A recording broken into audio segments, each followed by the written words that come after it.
আসসালামু আলাইকুম। নিশ্চয়ই সবাই ভালো আছেন। আলহামদুলিল্লাহ আমিও ভালো আছি।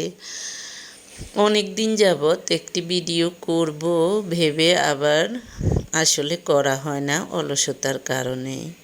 সম্পর্ক সম্পর্ক বদলে যায় একটি ফলকে, আমরা সবাই এই গানটা জানি। যে কোনো সম্পর্কের মধ্যে বিচ্ছেদ ঘটে, শুধুমাত্র স্বামী স্ত্রীর মাঝে বিচ্ছেদ ঘটলে তাকে বলে ডিভোর্স, আর অন্যান্য সম্পর্কের মাঝে বিচ্ছেদ ঘটলে তাকে বলে দূরত্ব।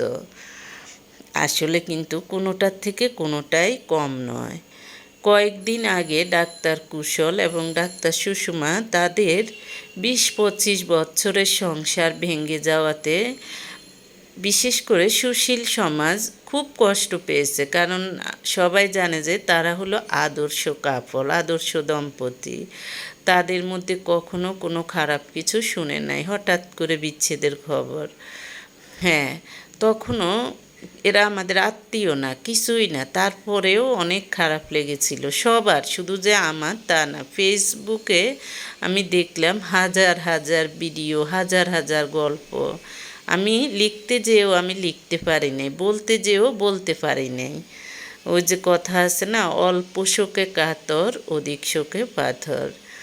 এরপর আরও একটা শুনলাম, তাও ও ডাক্তার পাগলের মতো ভালোবেসে মেয়েকে বিয়ে করলো, তারপর 1 বছর না পেরোতেই আবার ডিভোর্স। হ্যাঁ, আসলে কিন্তু একটা কথা মনে রাখবেন, অতিরিক্ত যে কোনো কিছুই খারাপ। যেখানে অতিরিক্ত ভালোবাসা থাকবে, যেই সম্পর্কই হোক না কেন, যেখানে অতিরিক্ত ভালোবাসা থাকবে সেখানে দুদিন আগে হোক পরে হোক বিচ্ছেদ ঘটবেই। যে কোনো না কোনোভাবে বিচ্ছেদ ঘটবেই।